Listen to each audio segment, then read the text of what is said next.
खबरों की शुरुआत करते हैं। चमोली जिले में भोजन माता और आंगनबाड़ी कार्यकर्ताओं ने अपनी विभिन्न मांगों को लेकर प्रदर्शन किया है। सीटों के बैनर तले बड़ी संख्या में कार्यकर्ताओं ने जिला मुख्यालय गोपेश्वर स्थित कलेक्ट्रेट परिसर में जोरदार प्रदर्शन किया और नारेबाजी की गई। प्रदर्शनकारियों ने सरकार से भोजन माताओं को चतुर्थ श्रेणी कर्मचारी का दर्जा देने, मान्यता बढ़ाने और विद्यालय में भोजन बनाने के लिए गैस सिलेंडर अथवा लकड़ी की व्यवस्था विभाग की ओर से किए जाने की मांग भी की है। प्रदर्शनकारियों का यह भी कहना है कि बढ़ती महंगाई के दौर में इतने कम मानदेय में परिवार का खर्च चलाना बेहद मुश्किल है।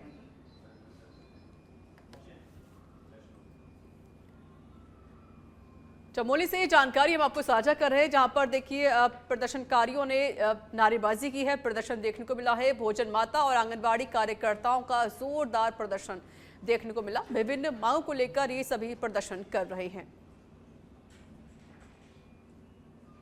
किसानों के का जो आंदोलन हुआ था 2020 में, उस आंदोलन में जो फैसला सरकार ने लिया था, जो समझौता हुआ था, एक तो उस समझौते को लागू नहीं किया गया। दूसरा, अभी किसान विरोधी जो अमेरिका के साथ जो मुफ्त व्यापार समझौता हुआ है, पूरे देश का किसान उस समझौते को के विरोध में है। अगर सरकार हमारी सुनती है, हमारी मांग पूरी करती है, तो हम सरकार के समर्थन में।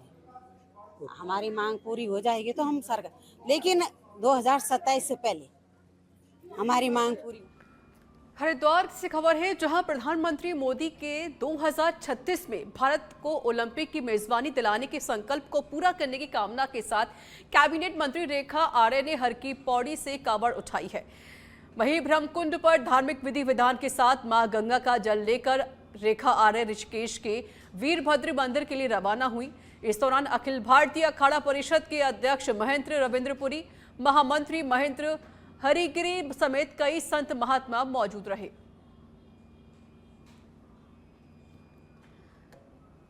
तो कैबिनेट मंत्री रेखा आर्य ने देखिए कावड़ उठाई, हर की पौड़ी से गंगा जल लिया और पूजा अर्चना भी की। रेखा आर्य का कावड़ उठाना एक प्रेरणादायक है और एक संदेश देने की भी कोशिश है।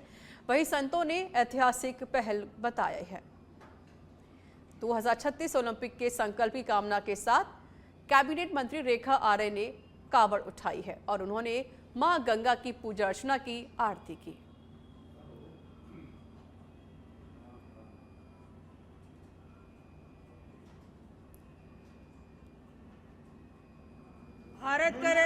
भारत खेल के क्षेत्र में महाशक्ति बन के उभरे, उसी संकल्प को ऊर्जा देने के लिए इस देवभूमि उत्तराखंड से यह संदेश, माननीय प्रधानमंत्री जी का जो राष्ट्रीय संकल्प हो वो पूर्ण हो, यह यात्रा उस रूप में समर्पित है।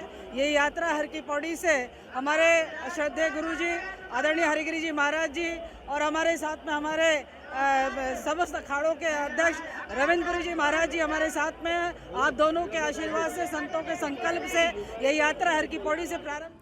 विकासनगर में देर रात हुई भारी बारिश के बाद नदी नाले उफान पर आ गए हैं और शिमला बाईपास रोड की रपटों और काजवों पर पानी का तेज बहाव देखने को मिल रहा है। रामगढ़ काजवे पर पानी सड़क के ऊपर से बहने लगा। इसके बावजूद कई लोग जल्दबाजी में इसे पार करने की कोशिश करते हुए नजर आए। एक महिला स्कूटी लेकर तेज बहाव में उतरी तो संतुलन बिगड़ने से स्कूटी समेत बहने लगी, लेकिन स्थानीय लोगों ने तुरंत पहुंचकर उसकी जान बचाई है। वहीं एक बाइक सवार युवक भी तेज बहाव की चपेट में आ गया, जिसे लोगों ने सुरक्षित बाहर निकाला है। प्रशासन की अपील है कि तेज बहाव वाली रपटों और काजवों से दूरी बनाए रखें और पानी उतरने का इंतजार करें।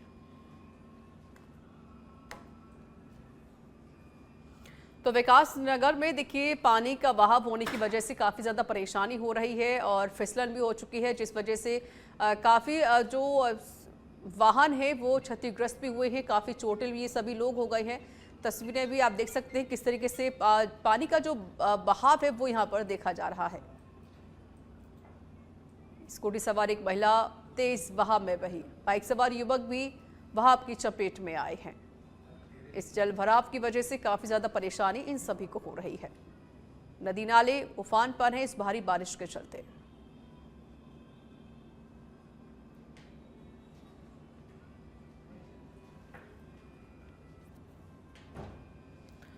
उत्तराखंड के विकासनगर से खबर है, जहां भारी बारिश ने पहाड़ों पर आफत बढ़ा दी है।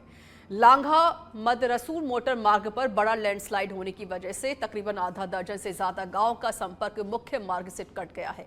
सड़क पर पहाड़ से लगातार मलबा और बड़े बड़े पत्थर गिर रहे हैं। हालात ऐसे हैं कि सड़क खोलने में जुटी लोक निर्माण विभाग की जेसीबी के सामने भी पहाड़ चुनौतियां बन रही हैं। देखिए खास रिपोर्ट।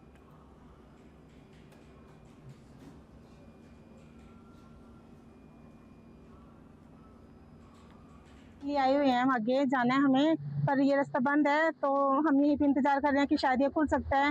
वैसे लगता नहीं है चांस कि ये खुलेगा। रास्ते में और रास्ते की आपको बंद मिले इस दौरान क्या? हाँ नहीं, पीछे तो सही है, यहीं से बेकार हो रहा है रास्ता।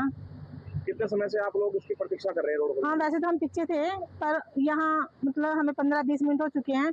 वैसे तो हमें 1 घंटा हो चुका है, पीछे खड़े थे हम। कहाँ से आए हैं आप लोग? हाँ अम्बाले से। तो यहाँ पे आप कहाँ घूमने के लिए जाना सोच रहे थे? मतलब आगे है, हम सुना। तो कितने किलोमीटर रास्ता बंद था और या यहीं पे बंद है या कहीं और भी बंद था? 2-3 पॉइंट बंद थे इसके। तो अभी क्या लग रहा है कितने समय तक ये खुल पाएगा? रोड तो वैसे खुला हुआ है, मतलब थोड़ा हम सोच रहे कि थोड़ा और स्लिप को हटा दें, थोड़ा और चौड़ा कर दें रास्ते को। किसी वाकई जैसी उत्तराखंड के लोहाघाट में सड़क के अभाव में पहाड़ के ग्रामीणों की मुश्किलें अब एक बार फिर से सामने आ गई हैं। जहां पार्टी ब्लॉक के ग्राम पंचायत गागर के साला रिजूड़ा लोतोक में आज़ादी के दशकों के बाद भी सड़क नहीं पहुंच पाई है। एक ग्रामीण के घायल होने के बाद व्यवस्था की हकीकत सामने आई, जब उसे उपचार के लिए मुख्य सड़क तक पहुंचाने में करीब 4 घंटे लग गए।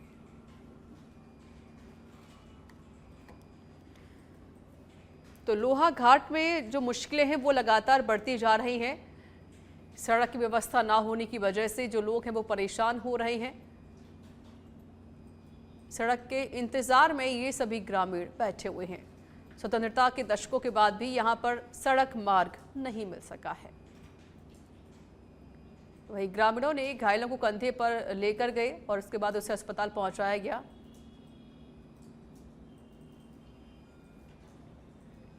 विकासनगर में पहाड़ों पर हो रही लगातार बारिश के चलते यमुना नदी का जलस्तर तेजी से बढ़ रहा है और नदी अब खतरे के निशान की तरफ बढ़ती हुई दिखाई दे रही है। पानी में शिल्ड की मात्रा बढ़ने के कारण कुल्हाल जल विद्युत परियोजना को बंद कर दिया गया, जिससे बिजली उत्पादन भी प्रभावित होने की आशंका है। मौसम विभाग ने प्रदेश में भारी बारिश का अलर्ट जारी कर दिया है। ऐसे में लगातार बारिश होने पर यमुना और टॉन्स नदी का जलस्तर खतरे के निशान से ऊपर हो सकता है। जलस्तर बढ़ने के चलते टाक पत्थर बैराज से पानी छोड़ा जा रहा है। प्रशासन ने नदी किनारे रहने वाले लोगों को सतर्क रहते हुए यमुना से दूरी बनाए रखने की भी हिदायत दी है।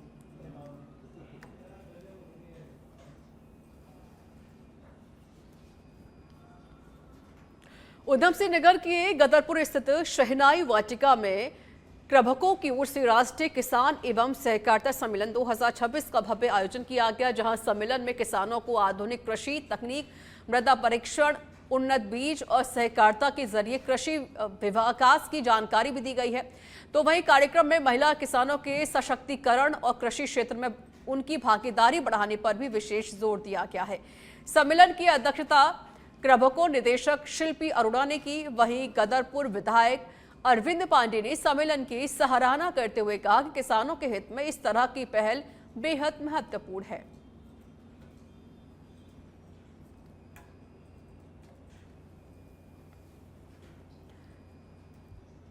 तो विधायक ने इस पहल को काफी ज्यादा महत्वपूर्ण बताया है। गदरपुर में राष्ट्रीय किसान एवं सहकारिता सम्मेलन 2026 का आयोजन हुआ। किसानों को आधुनिक खेती की पूरी जानकारी भी यहां पर साझा की गई। साथ ही मृदा परीक्षण और उन्नत बीजों पर जोर दिया गया है। महिला किसानों के सशक्तिकरण पर भी चर्चा की गई है। विधायक अरविंद पांडे ने इस पहल को काफी ज्यादा महत्वपूर्ण और सराहनीय बताया।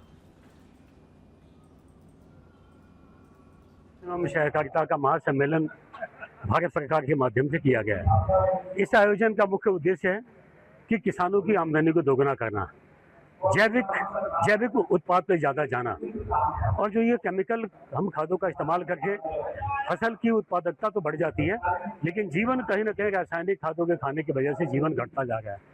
ये सहकारिता का उद्देश्य यही है कि आमदनी को भी दोगुना करना और व्यक्ति की उम्र को भी, औसत आयु को भी दुगनी करना।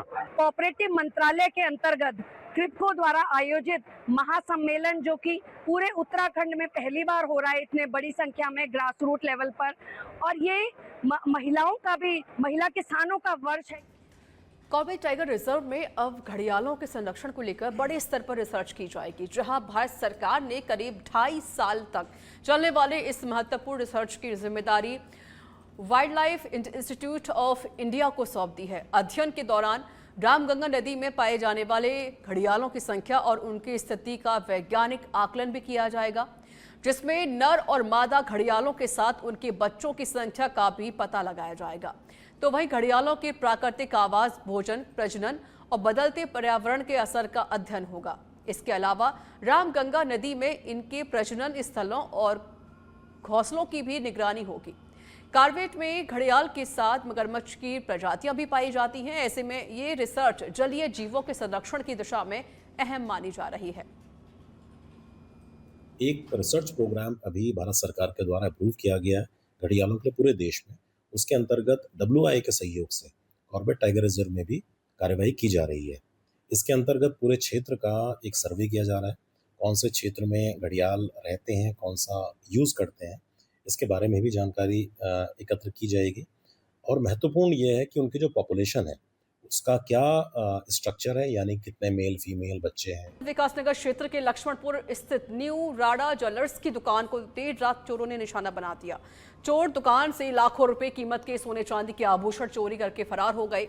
सुबह चोरी की जानकारी सामने आते ही व्यापारियों में हड़कंप मच गया है। घटना की सूचना मिलते ही पुलिस भी मौके पर पहुंची है। घटनास्थल का मौका मुआयना किया गया, जांच पड़ताल शुरू की गई। पुलिस ने आसपास लगे CCTV कैमरों की फुटेज खंगालना भी शुरू कर दिया है। ज्वेलर्स की दुकान में हुई चोरी की इस वारदात से बाजार क्षेत्र की सुरक्षा व्यवस्था पर सवाल भी खड़े हो गए हैं। व्यापारियों ने पुलिस से मामले का जल्द खुलासा करते हुए आरोपियों को गिरफ्तार करने और आभूषणों की बरामदगी की मांग की है। हरिद्वार में कांगड़ा घाट पर गंगा स्नान के दौरान तेज बहाव में बह रहे 2 कांवड़ियों की SDRF ने जान बचा ली है। चंडीगढ़ से कांवड़ लेने पहुंचे राहुल का स्नान के दौरान पैर फिसल गया और वह गंगा की तेज धारा में बहने लगा। राहुल को बचाने के लिए उसका 15 वर्षीय चचेरा भाई भी गंगा में उतर गया, लेकिन तेज बहाव में दोनों ही फंस गए। घाट पर तैनात SDRF जवानों की नजर पड़ते ही रेस्क्यू ऑपरेशन शुरू किया गया। SI पंकज सिंह खरोला के नेतृत्व में टीम ने तेज धारा के बीच दोनों तक पहुंचकर उनको सुरक्षित बाहर निकाला। समय रहते हुए कार्रवाई से बड़ा हादसा टल गया है। रेस्क्यू के बाद परिजनों ने SDRF टीम का आभार व्यक्त किया।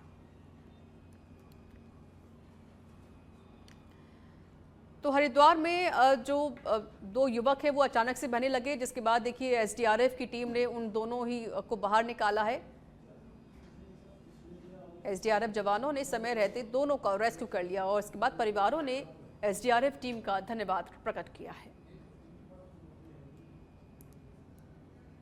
गंगा स्नान के दौरान एक युवक पानी में बहने लगा, जिसके बाद उसको बचाने के लिए उसका चचेरा भाई भी पानी में कूदा और उसको बचाने के लिए निकला, लेकिन इस बीच दोनों ही बहने लगे, जिसके बाद SDRF की टीम ने मौके पर ही दोनों को रेस्क्यू करके उनको बचा लिया।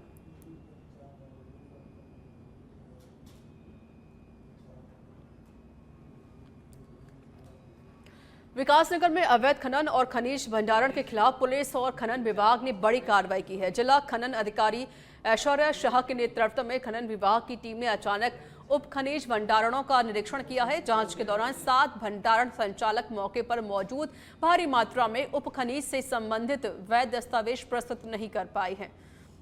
डॉक्यूमेंट्स नहीं मिलने पर विभाग ने 7 उप खनिज भंडारण को मौके पर सील कर दिया और उनके रवन्ना पोर्टल को भी अस्थायी रूप से निलंबित कर दिया गया है। वहीं पुलिस ने ठकरानी क्षेत्र में यमुना नदी में अवैध खनन करते हुए 2 ट्रैक्टर ट्रॉली और एक JCB यूनोमा टमटम मशीन को पकड़कर सीज कर दिया है।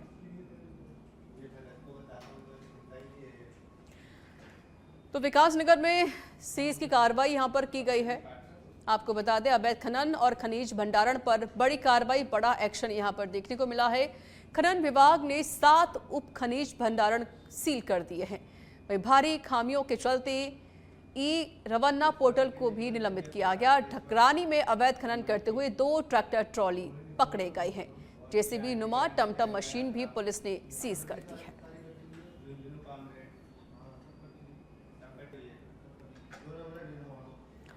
गदरपुर में भाजपा प्रदेश मंत्री गुंजन सुखीजा ने कांग्रेस पर जोरदार हमला बोला है। उन्होंने कांग्रेस नेताओं पर प्रदेश में अराजक माहौल बनाने और केवल आरोप प्रत्यारोप की राजनीति करने के आरोप लगाए हैं।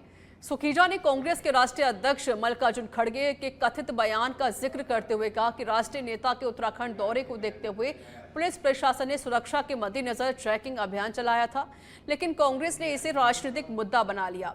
उन्होंने कांग्रेस प्रदेश अध्यक्ष और नेता प्रतिपक्ष के बयानों पर भी सवाल उठाते हुए वरिष्ठ नेताओं से भाषा पर ध्यान देने की अपील की है। सुखीजा ने आगामी विधानसभा चुनाव में भाजपा की लगातार तीसरी बार सरकार बनने का दावा किया। तो जानबूझ के किस प्रकार का वातावरण इस प्रदेश के अंदर एक अराजकता भरा वातावरण बनाने की कोशिश यहां कांग्रेस के नेताओं द्वारा की गई। और मैंने भी सोशल मीडिया के माध्यम से, पत्रकारों के माध्यम से वो देखा किस प्रकार से कांग्रेस के प्रदेश अध्यक्ष गणेश गोदियाल जी, नेता प्रतिपक्ष यशपाल आर्य जी, किस प्रकार की उनकी अभद्र भाषा।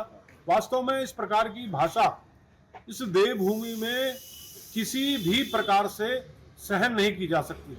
इतने वरिष्ठ नेता हैं कांग्रेस के, उनको देखना चाहिए कि उनके शब्दों से किस प्रकार का वातावरण इस प्रदेश के अंदर खड़ा होगा। इस प्रकार हल्द्वानी में कथित तौर पर कांग्रेस कार्यकर्ताओं द्वारा पुलिस के साथ की गई अभद्रता के विरोध में बीजेपी कार्यकर्ताओं ने प्रदर्शन किया है। लखनपुर चौक पर स्थायी विधायक दीवान सिंह बिष्ट के नेतृत्व में भाजपा कार्यकर्ता इकट्ठा हुए और कांग्रेस के खिलाफ जमकर नारेबाजी की गई। प्रदर्शन के बाद कार्यकर्ताओं ने कांग्रेस प्रदेश अध्यक्ष का पुतला फूंका। इस दौरान विधायक दीवान सिंह बिष्ट ने हल्द्वानी घटना को बेहद दुर्भाग्यपूर्ण बताते हुए इसकी कड़ी निंदा की है। उन्होंने कहा है कि पुलिस के साथ इस तरह का व्यवहार किसी भी स्थिति में उचित नहीं है। बीजेपी कार्यकर्ताओं ने घटना में शामिल लोगों के खिलाफ कार्रवाई की मांग की और दोषियों पर सख्त कार्रवाई की अपील की गई। कांग्रेस की जिस प्रकार से, अगर इसी प्रकार से हम थानों को घेरेंगे, वरिष्ठ लोग घेरेंगे, तो जनता के बीच में क्या संदेश जाएगा। और जिस प्रकार से अगर आज पुलिस को ही हम इस प्रकार प्रताड़ित करेंगे, उनको बदनाम करेंगे, तो जो हमको हमने सुरक्षा दी है वो ठीक है कि रैली के टाइम पर रूट बदले जाते हैं, रूट चेंज किए जाते हैं। वो सब बड़े बड़े रैलियां होती हैं, उसमें भी चेंज किया। जब इनकी रैलियां होती थी इनके सरकारों, तब भी है इसी प्रकार के। आपको बता दें कि शनिवार की देर रात स्कूटी से घर जा रहे एक दंपत्ति परिवार पर अचानक बाघ ने हमला कर दिया, जिसमें महिला गंभीर रूप से घायल हो गई, जिसे उपचार के लिए रामनगर के सरकारी अस्पताल में भर्ती करवाया गया। शनिवार की देर रात ग्राम लूटाबड़ निवासी रवि अपनी पत्नी बबीता के साथ स्कूटी से बाजार से घर जा रहा था। इसी बीच घर से पहले सड़क किनारे पहले ही घात लगाए बैठे बाघ ने अचानक स्कूटी पर हमला बोल दिया। बाघ ने बबीता की टांग पर हमला करते हुए उसे बुरी तरह से घायल कर दिया है। पति पत्नी ने शोर मचाने पर बाघ जंगल की ओर भागा। रवि गंभीर रूप से घायल हैं। उनकी पत्नी बबीता को उपचार के लिए रामनगर के सरकारी अस्पताल पहुंचाया गया। फिलहाल महिला का उपचार जारी है। वहीं घटना के बाद वन विभाग के अधिकारी भी मौके पर पहुंचे हैं। उन्होंने घायल महिला से घटना के संबंध में पूरी जानकारी ली है। फिलहाल मौके पर वन विभाग द्वारा कर्मचारियों की गश्त शुरू कर दी गई और रात में अकेले इस मार्ग पर न जाने की भी लोगों से अपील की गई। क्या घटना हुई थी आपके साथ? हम रामनगर से लूटाबड़ा आ रहे थे और वहाँ से क्या कहते हैं टाइगर ने अटैक कर दिया। अपने घर जा रहे थे, हम लूटाबड़ घर जा रहे थे, साथ में मेरे हस्बैंड थे और जैसे हम नीचे को गए वहाँ पर से टाइगर ने मेरे पैर में अटैक कर दिया। बड़ी मुश्किल से हम अपने घर को बचा के गए, अपनी जान सीधे रामनगर क्या कहते हैं आए। अच्छा, किस चीज़ से जा रहे थे आप? हम स्कूटी से जा रहे थे घर अपने। चंपावत में दयूरी चलथी मोटर मार्ग के निर्माण की कवायद अब तेज होती जा रही है। जिलाधिकारी मनीष कुमार ने शनिवार को प्रस्तावित सड़क का स्थलीय निरीक्षण किया। इस दौरान उन्होंने वन लोक निर्माण विभाग और भू वैज्ञानिक सर्वे रिपोर्टों की पड़ताल की और सड़क निर्माण की तकनीकी संभावनाओं को मौके पर परखा, जिसे लेकर डीएम ने लोक निर्माण विभाग को रोड कटिंग और निर्माण का विस्तृत प्रस्ताव तैयार करने के निर्देश दिए। साथ ही मृदा परीक्षण, भू वैज्ञानिक रिपोर्ट और राजस्व वन भूमि की स्थिति स्पष्ट करने को कहा गया है, ताकि निर्माण प्रक्रिया में देरी ना हो। तो वहीं प्रस्तावित सड़क बनने से दयूरी क्षेत्र के करीब 12 तोकों के ग्रामीणों को राहत मिलेगी और करीब 30 किलोमीटर की अतिरिक्त दूरी से निजात मिल सकती है। तो वहीं बरसात में NH बंद होने की स्थिति में ये मार्ग वैकल्पिक लाइफलाइन साबित हो सकता है।